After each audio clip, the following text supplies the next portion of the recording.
HarperCollins presents Bayou Bodyguard by Jana DeLeon, read by Abby Rose Morris. Chapter 1. It looked like something out of a Stephen King novel, Justine Chatry thought, as she stared at the house in front of her in the fading dim of daylight. Of course, mansion was a better word for the 10,000 square foot, 3-story monstrosity that rose up out of the bayou.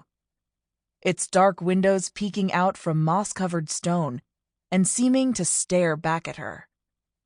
It was at least 80 degrees in Cypriere, Louisiana, but Justine felt a chill come over her, and she crossed her arms in front of her chest, trying to cast off the feeling of foreboding. La Malédiction, the locals called it, meaning the curse. Both beautiful and horrifying, seductive and sinister, it seemed to call to her, and that gave her the creeps. She chided herself for being fanciful, and reached back into her car to grab her small suitcase.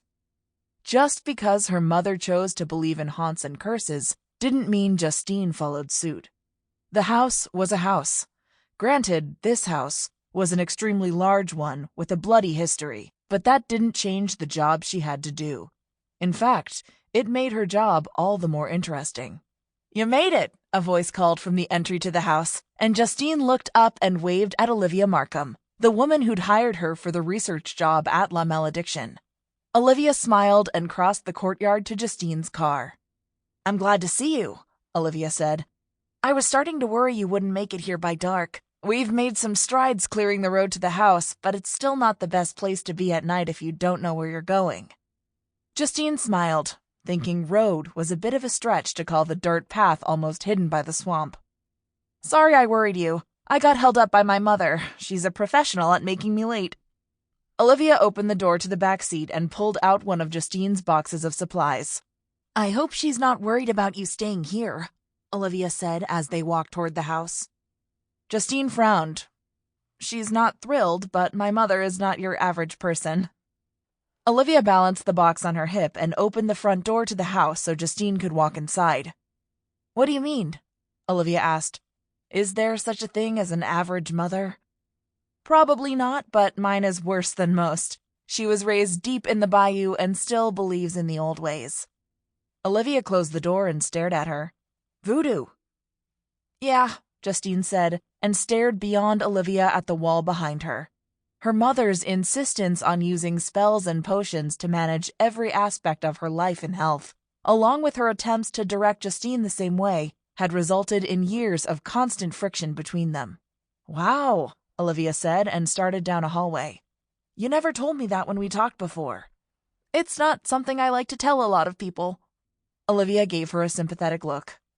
"I understand, but given the situation here, your secondhand knowledge of voodoo may help you with your research." Justine stared at Olivia. "You don't believe in that stuff, do you?" "I believe there are more things unexplained than explained here at La Malédiction, and I believe the former residents believed in it. Understanding those beliefs may help you find the missing emeralds." "And fulfill a voodoo prophecy, right?" Olivia shrugged. "That's what the journals say. I figured a historian like you would love to solve an old mystery with a treasure at the end." "Yes," Justine agreed, although her reasons for taking the job involved so much more than locating the allegedly cursed emeralds that Olivia referred to. So much more that Justine hadn't told Olivia or anyone else, and didn't intend to. If Olivia knew the real reason Justine had jumped at the chance to access the old journals and photo albums at La Malédiction, she may have thought twice about hiring her. Olivia stepped into a library and set the box she was carrying down on a table in the center of the room. "I figured you'd want to set up shop here in the library. I moved all the books from the underground chamber up here." Justine looked around the library, at the wall-to-wall bookcases teeming with old books, and could hardly contain her desire to get started. "It's perfect." She pulled a book from one of the shelves and opened it, immediately drawn to the beautiful longhand text inside. "You said you brought everything up from the tunnels? Do you think you and John found everything? All the passageways?" Olivia frowned. "We hope so. But I don't want to lie to you. We really don't know. Damn, there's something I need to tell." Sample complete. Ready to continue?